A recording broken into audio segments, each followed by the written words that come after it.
Yang mana anaknya Nila Saroya? Saya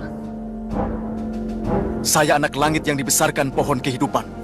Dan setiap hari disuapi bara api dendam atas kematian biung saya, Nila Saroya.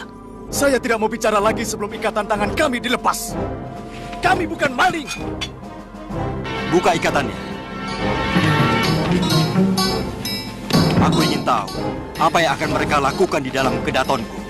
Biasanya orang yang baru memiliki ilmu sejumput mengira air kobokan adalah samudera raya, mengira batang pisang adalah tiang-tiang langit.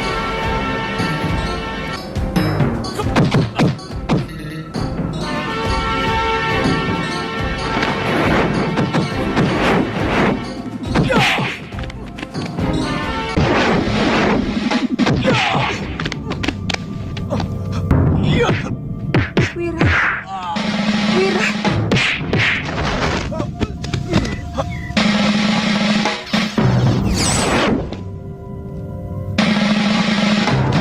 Seperti yang telah dikisahkan di episode sebelumnya, Sudawirat yang digadang-gadang sebagai pendekar mahasakti oleh Durgandini, ternyata malah tidak berdaya di hadapan Prabu Anglingdarma.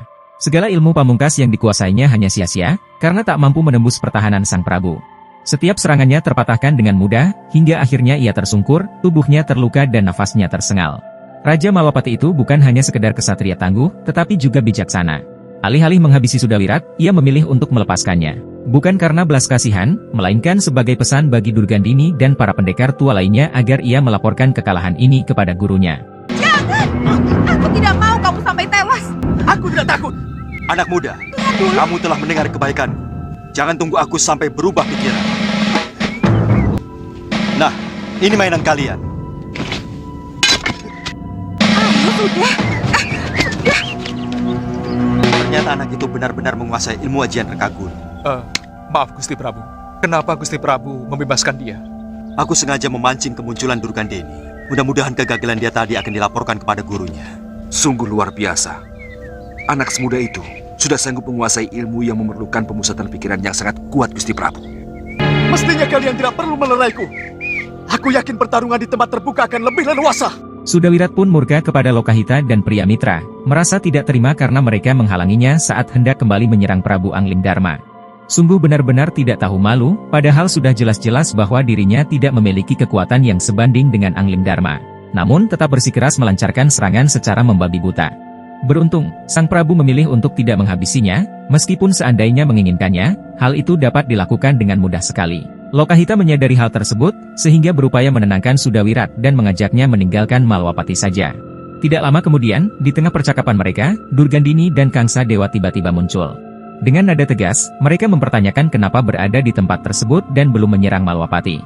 Durgandini sama sekali tidak mengetahui bahwa murid andalannya baru saja mengalami kekalahan telak di tangan Anglingdarma. Dengan perasaan berat, Sudawirat akhirnya mengungkapkan kenyataan pahit kepada gurunya. Ia mengakui bahwa kekuatannya tidak mampu menandingi ilmu sakti Halimun yang dimiliki Anglingdarma.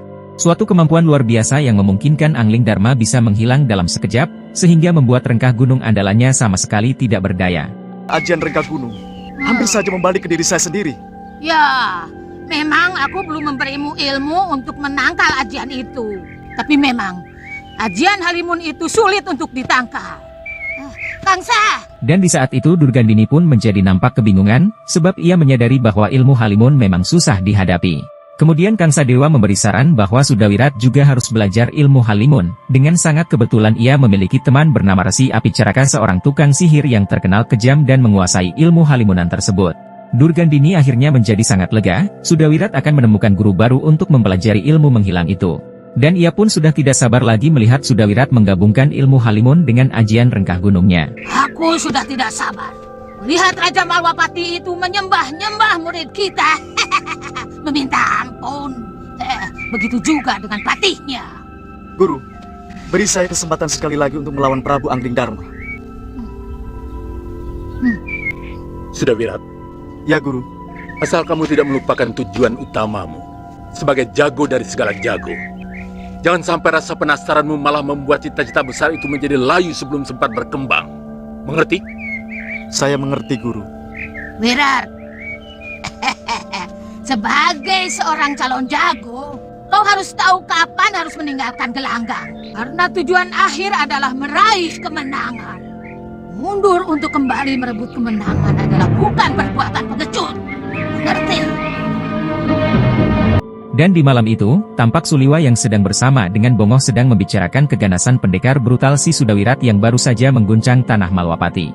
Suliwa pun masih berpikir tentang serangan yang akan dilancarkan lagi oleh Sudawirat selanjutnya, karena keselamatan Sang Prabu adalah incaran utama murid Durgandini tersebut.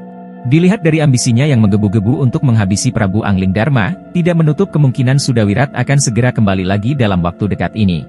Kalau melihat tubuh Empu Labdajaya sampai hancur seperti itu, aku yakin penguasaan tenaga dalamnya sangat hebat. Pendekar berhati iblis itu akan melakukan apa saja untuk kemenanganmu. Dan di keesokan harinya, apa yang telah diprediksi Suliwa sangat benar sekali.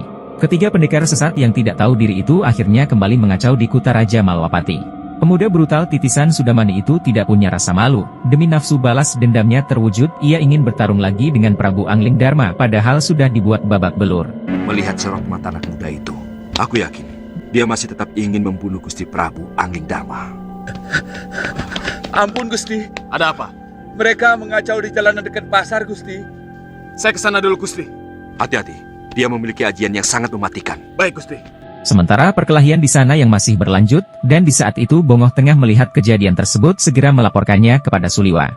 Sedangkan Senopati Dharmayuda yang baru sampai di kekacauan tersebut langsung menghadapi Sudawirat yang sedang mengamuk membabi buta. Kamu memang tidak tahu diri Kisanak. Sudah diberi kesempatan hidup oleh Gusti Prabu Malang Luncak. Kamu pikir kami akan jerah atas kekalahan kami? Kali ini kamu akan menangis menghadapi keadaan yang sebenarnya.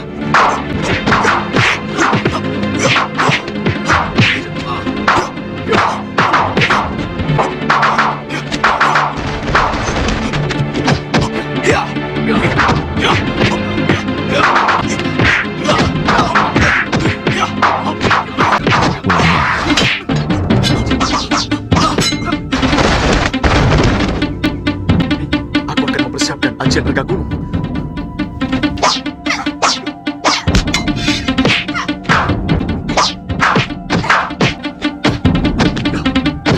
Ketika saat Sudawirat hendak merapal aji Rengkah Gunung, riuh langkah para prajurit yang berjaga memecah konsentrasinya. Mata mereka tajam, penuh kewaspadaan, dan tanpa ragu langsung menghadang. Serangan demi serangan menghujani Sudawirat, memaksanya terlibat dalam pertempuran sengit. Melihat rekannya terdesak, pria mitra tak tinggal diam. Dengan gerakan gesit, ia menerobos barisan prajurit, menciptakan celah agar Sudawirat bisa melanjutkan rapalan Rengkah Gunung yang tertunda. Namun, saat Sudawirat hendak memusatkan kekuatannya kembali, pandangannya teralih pada satu sisi yang lagi-lagi mengguncang pikirannya. Sebab Lokahita di saat itu dihajar oleh Patih Batik Madrim hingga kewalahan. Dada Sudawirat pun bergetar hebat, amarah cemas berpadu kembali menggoyahkan fokusnya. Rengkah Gunung yang seharusnya menggetarkan bumi Malwapati terperangkap dalam keraguan. Paman, teman-teman bibi. Kurang ajar.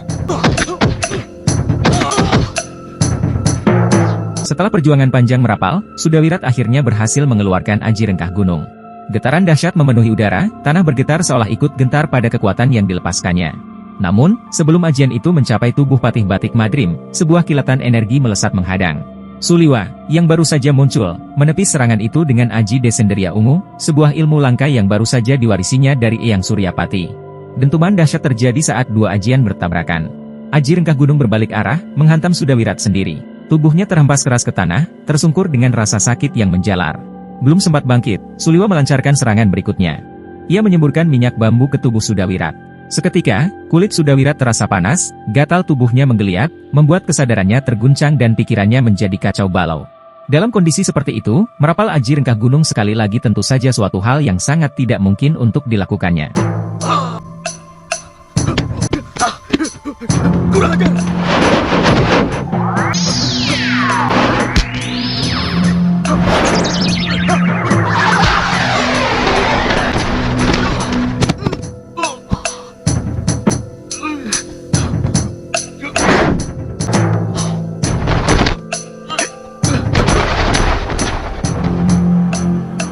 Setelah terkena ajian lebur saketi dari Batik Madrim, Sudawirat di saat itu langsung dibawa kabur oleh Durgandini. Kemudian Kangsa Dewa pun segera mengobati luka dalamnya tersebut, di samping tubuhnya juga merasakan gatal yang luar biasa akibat minyak bambu Suliwa. Durgandini pun terlihat tampak kesal sekali, lagi-lagi ajian Rengkah Gunung andalannya tersebut selalu digagalkan oleh Suliwa hanya dengan minyak bambunya. Ayo, cepat lepaskan rambutmu dan gosokkan dengan keras di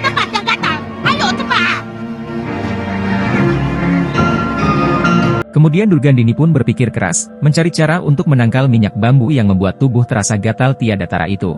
Ia tahu, hanya satu jalan yang dapat membebaskan Sudawirat dari kelemahan itu.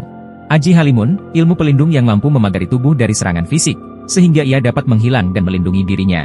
Keyakinan Durgandini semakin teguh, Sudawirat harus segera mempelajari ajian tersebut dari api caraka.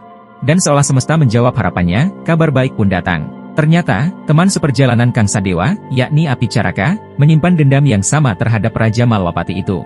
Bagi Durgandini, ini adalah peluang emas. Jika Sudawirat dapat segera berguru pada Api Caraka, penguasaan Aji Halimunan hanya tinggal menunggu waktu. Ia membayangkan kekuatan hebat yang akan terlahir, dua ajian dahsyat berpadu antara rengkah gunung berkolaborasi dengan ilmu Halimun Tameng tak tertembus. Dalam benaknya, kemenangan sudah tampak nyata. Angling Dharma, Suliwa, dan Batik Madrim, mereka semua akan tersungkur di bawah kekuatan Sudawirat yang tiada tanding. Ada urusan apa dia dengan Angling Dharma? Saudara seperguruannya telah dibunuh oleh raja itu karena menimpakan pegebluk di Malwapati. Kutuk Rawe! Angling Dharma, mampus kau sekarang!